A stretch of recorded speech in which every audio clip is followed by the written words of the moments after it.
Well, good morning. I wouldn't be standing here this morning if it wasn't for certain people in the audience like M&T Bank. Thank you for supporting us and being part of our mission. HVCC, I wouldn't be here if we didn't put 45 or 50 people through your organization. And for Lorenzo, who's nurtured my leadership for the last 25 years. My father was a factory worker in Schenectady, New York, who endured 3 layoffs during his 38-year career at GE. He worked first, second, and third shift and watched one of the greatest industrial workforce reductions in history in the 1980s. My father represents the generation where work was a means to raise his family, 9 of us in all. His work relationship with GE was very transactional. Kedwin is a Chilean immigrant who came to this country just a few years ago in search for the American dream.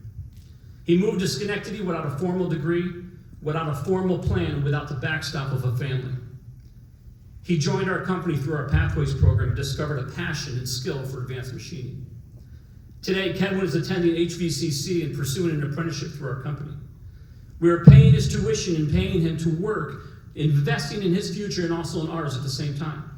He came to Schenectady without a formal degree, and now he's pursuing one at the local college, which is one of the greatest institutions this area has ever seen.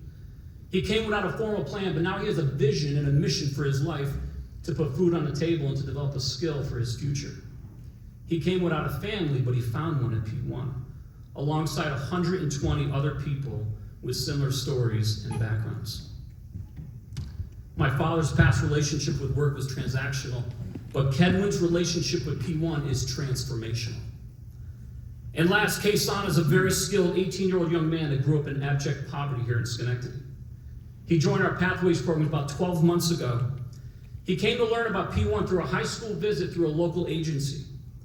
Kason approached us and said he doesn't have a car, he didn't do very well in school, but he wanted to be part of what we were building at P1 here in this great city. Today, Kason walks to work and still refuses to let me drive him home because he's ashamed of where he lives. But he shows up every day, on time, through good weather and through bad weather. And he comes to work with a smile, ready to learn and willing to do whatever it takes to break out of his family's cycle of poverty. Why, Roger? Because as patterns are broken, new worlds emerge.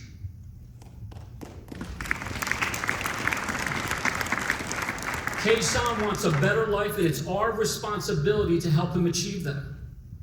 My father's relationship with work was transactional. Kedwin's relationship with work is transformational. But Kason's relationship is inspirational because work has become a partnership. The big question for today that you've asked us to answer is this: how does our area achieve growth, and how does it have a brighter future? Allow me to use these 3 stories to answer those questions for you. I'll start with how we grow our area. I read everywhere and have experienced that the biggest constraint to our area's growth is the availability of seasoned, talented workforce. I love what Anne-Marie talked about. Every person on every corner can be a software developer making $100,000 a year. That's beautiful. We don't have enough labor. I hear this all the time. There's a brain drain. We don't have enough people to do the things that we want to do to grow our area. But what if I challenged us this morning? What if I said that the biggest constraint to growth is not the availability of labor, but is in our ability to see the potential of all those in the communities around us? To shift from trying to find the right people to discovering and developing the right people. When you walk more than 10 blocks from this very building this morning, in any direction, you will encounter extreme poverty. A city where 40% of foster kids don't even have a bed to sleep in tonight. I've been to many different parts of Africa, and I spent a lifetime serving this local community through my local church. And I tell you from experience that where there is poverty, there is an incredible people with incredible skills. They've learned to survive. They've learned to meet their needs. They've learned to support families in challenging situations.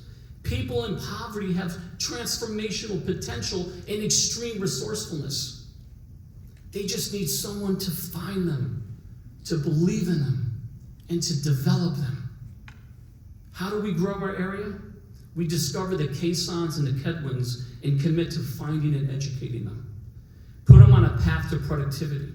Empower them to earn and to contribute respectfully. It's a powerful exchange. How do we grow our area? We partner with schools, BOCES, the Seat Center, HVCC, the City Mission, STEM programs, community outreach areas, and even local churches. Engage the community in a creative way to reach the potential that lives blocks from this very building. It's a powerful exchange.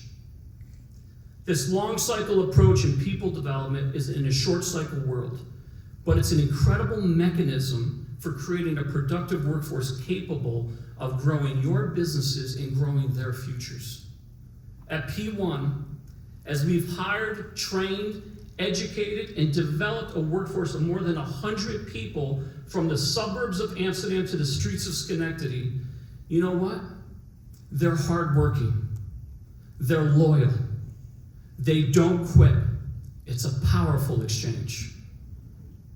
The second question this morning is, how do we create a brighter future for all of us? Let me shape your perspective on something that I believe is the greatest threat to our community, our society, and our country, and that's poverty.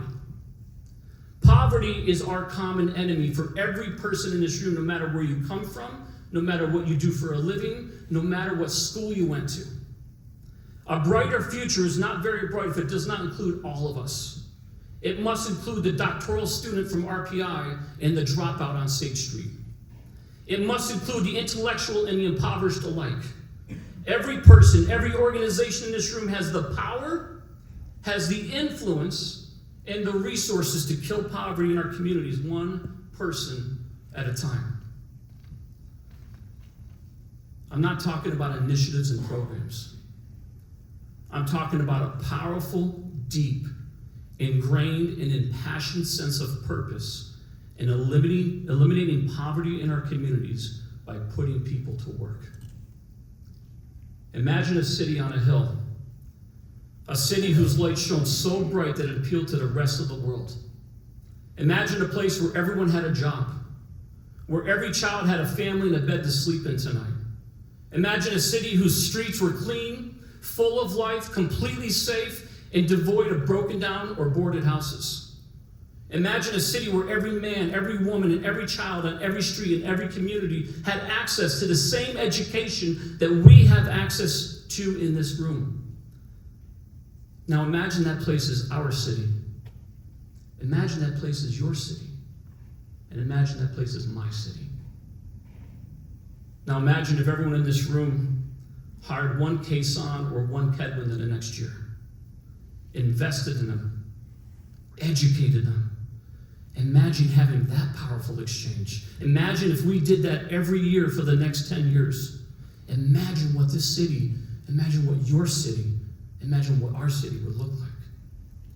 See, a brighter future is a future that includes all of us. And poverty is our common enemy. And as the great prophet Elvis Presley once said, standing in that man's shoes, I saw things through his eyes. I stood and watched with helpless hands while the heart inside you dies. So help your brother along the way, no matter where he starts, for the same God that made him made you too, these men with broken hearts. A brighter future mends broken hearts. Nothing mends it better than putting people to work and giving them dignity. My hope and my prayer is that a year from now, all of you in this room will employ people like my father, people like Kedwin, and people like Kason, because after all, they are our future. Thank you.